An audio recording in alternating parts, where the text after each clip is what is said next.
లంసమ్‌గా ఎప్పుడు ఇన్వెస్ట్‌మెంట్ జేయాలి? Ideal condition ఏంది? అనేది చూసుకున్నట్టంటే ఈక్విటీ వాల్యుయేషన్ ఇండెక్స్. సో, ఈ ఇండెక్స్ ఏం చెప్తదంటే మార్కెటు తర్వాత దాని వాల్యుయేషన్ ఎలా ఉంది? స్టేటస్ చూపిస్తా ఉంటది. ఓవర్ వాల్యూడా? అండర్ వాల్యూడా?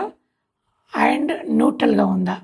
సో, ఈ ఇండెక్స్‌లో రెడ్ కలర్ చూయించినట్టంటే ఓవర్ వాల్యూడ్. కాబట్టి ఈ సిగ్నల్ ఉన్నప్పుడు లంసమ్‌గా ఇన్వెస్ట్‌మెంట్ చేయకుండా సో, 9 నుండి 12 మంత్స్ వరకు గ్రాడ్యువల్‌గా ఇన్వెస్ట్‌మెంట్ చేయాలి.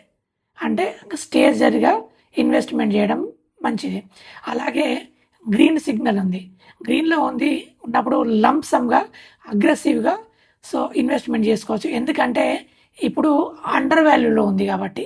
గ్రీన్ సిగ్నల్ కనబడుతుందంటే అండర్ వాల్యూలో ఉంది. కాబట్టి అలాగే యెల్లో సింబల్ ఉన్నప్పుడు సో, న్యూట్రల్‌గా ఉంది. న్యూట్రల్‌గా ఉన్నప్పుడు సో, 3 నుండి 6 మంత్స్ వరకు స్టేజ్ వైస్‌గా గ్రాడ్యువల్‌గా ఇన్వెస్ట్‌మెంట్ చేయడం అనేది మంచిది. సో, ఈ ఇండెక్స్ వల్ల ఏం చేస్తారంటే, మనం లంసంగా ఒక అమౌంట్ అనేది మన దగ్గర ఉన్నప్పుడు ఎలా ఇన్వెస్ట్‌మెంట్ చేయాలి అనేది చెక్ చేసుకోవచ్చండి.